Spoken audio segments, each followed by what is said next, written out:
Hello, advanced algebra students, and welcome back to another video lesson as we continue to explore logarithmic functions. And today we're going to focus on the natural log. So we've dealt with the common log, base 10, uncommon logs, anything other than base 10. Today we're going to look at something called natural. So here's that final push. We're coming down the home stretch. Very quickly, here's what's on tap for this week. A couple of target practices and more into the solving part after we go over these properties. Don't forget, on Monday, the 31st, we do not have school. It is a holiday. So that's kind of where we're at and where we're going. Very quickly, we're going to take some notes and talk about natural logs. If you printed out a packet at all for this chapter, we're on page 16-ish. Don't forget, here's what we've really been talking about, that we can rewrite e to the 3/5 power equals 33 as log base e, because e is the base, to the opposite side of 33. Equals 3.5. So we've been working a lot with transferring these two formulas back and forth, showing that they are indeed equivalent. And we've done a lot of practice on writing them both ways. And believe it or not, that letter E actually stands for the natural log. So again, the common log is when we're using base 10. Sometimes it'll be written down there, sometimes it won't. A non-common log is any other base other than 10 if it's an integer.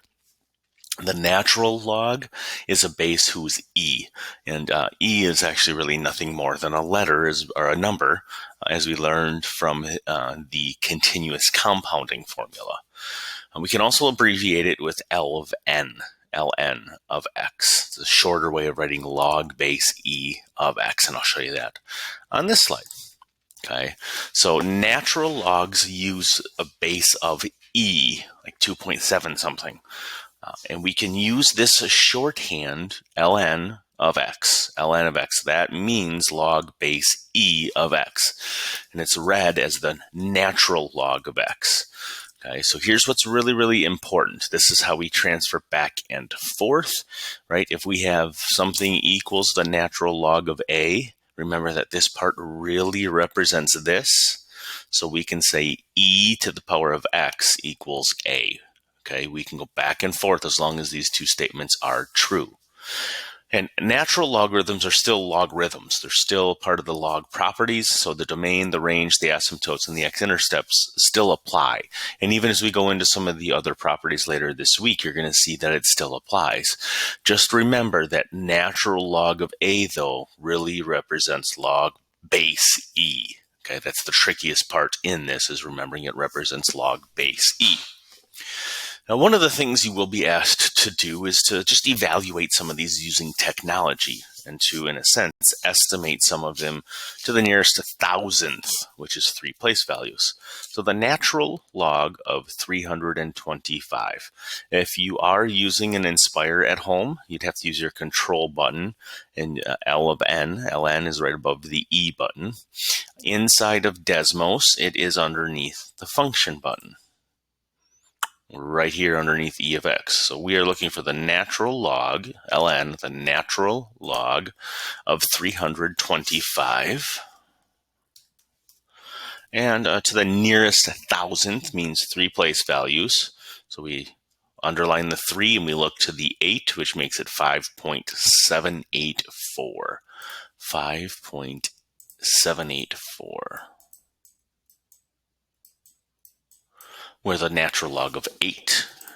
Again, we're going to go back and punch it in. Natural log of 8, 2.079. 2.079. And so, occasionally, as we evaluate some of these, it is just going to be straight calculator based, making sure that you can round to the proper place value. And again, it's underneath function right here, L of n. You need to go back to your numbers. You just click on that main. Now, what happens, how do we do some of these problems without a calculator? Like, how do we figure out what the exact answer is? Okay, and what we have to try to remember is that this L of n really represents log base E. Log base E. Okay, and if we're going to try and give an exact answer to what the natural log of E represents, we might want to just try and convert it into that opposite form, into that exponential form. All right, so if this is really log base E of E and it equals X, right, because we don't have anything over here, it equals X, we can say the base E to the power of X has to equal this E that's right there. E to the power of X has to equal E. Well, remember, there's a power of 1 here, even though we don't write it. So what must that X be so that these two sides are equal? X would have to equal 1, which means the natural log of E is actually going to be equal to 1. Okay. Now, the second one again. L of n really represents the natural log of E to the E to the 5th. So we can say our base E to the power of X has to equal that number, E to the 5th. Therefore, what would X have to equal? X would have to equal 5. So we can say the natural log of E to the 5th would really equal 5. Okay, and again, I'm converting this to exponential form just to make it a little easier to see what we're trying to line up and solve. Natural log of 1 over E squared. Okay, so it's really E to the power of X, because we're trying to find that other side, equals 1 over E squared. Right, so I skipped this step right here in this problem, and I just kind of went to step number 2. How do I get this, right? How do I get E to some power of X to look like 1 over E squared? Well, if I had a positive 2 here, we'd have E to the 2nd equals that, and that's not going to work. So really what we would need is X to equal negative 2. If I put a negative 2 in here, it would move this to the bottom. So the natural log of 1 over E squared is actually going to equal negative 2. All right, and so we're converting them back and forth, really just trying to figure out what do we get for an exact answer. Now, to help us as we continue along this, we can really start to think about some of the properties. It is important that we can write these back and forth. We have to be able to write them back and forth. The natural log of 23 equals 3.14. Remember, this is an E. So E to the other side, E to the 3.14 equals 23. If you don't believe me, let's just punch it into the Desmos. E to the 3.14. E to the 3.14 is roughly 23. Right there. Natural log, it means I've got a base of E to the other side to negative 0.69 equals a half. Equals 1/2.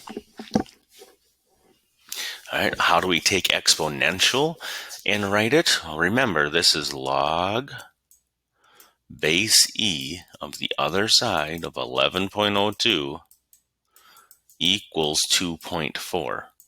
But any time that we see log base E, we should change that to ln, that natural log of 1102 equals 2.4. So anytime we see log E or we see E, we should be thinking that that's natural log.